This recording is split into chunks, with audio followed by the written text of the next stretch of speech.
Well, hello.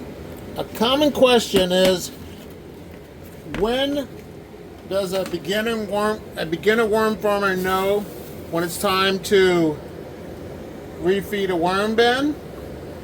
And the answer to that question is, I'm not trying to be a wise guy, but when there is no more food in the worm bin, that's when you know it's time to refeed your worms. So on my channel, if you haven't already subscribed, go ahead and subscribe because I keep things simple. I try to help you to accomplish your goals of becoming a successful worm farmer.